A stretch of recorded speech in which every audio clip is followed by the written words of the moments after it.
Karuwa batok na ko nitong na. Batok. Batok na ko nitong. Talaki krabet. Makanyang no. Ang lonon. Oh, mak seger. Ini sesi kedua guys, lempang.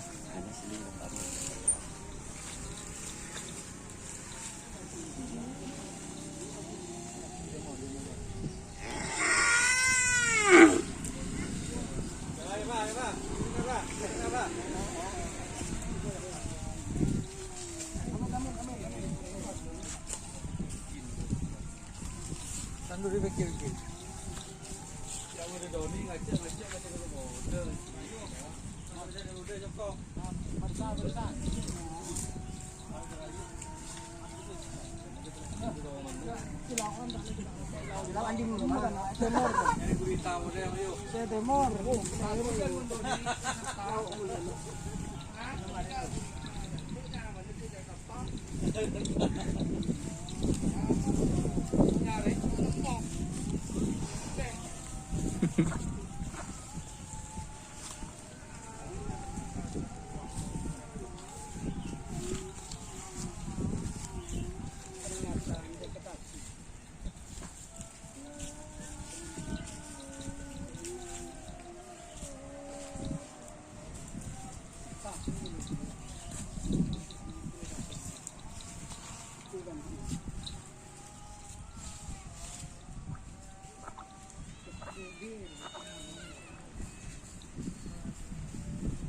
Jadi sekarang ini sesi lempang guys, istirahat dulu karena banyak yang berpuasa. Jadi istirahat. Ini yang ser fit door to door pasipul ya.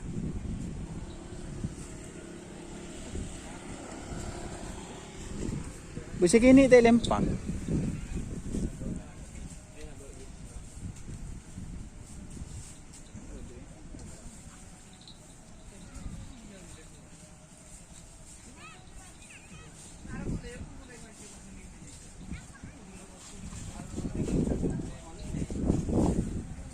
Oke, mungkin itu teman-teman.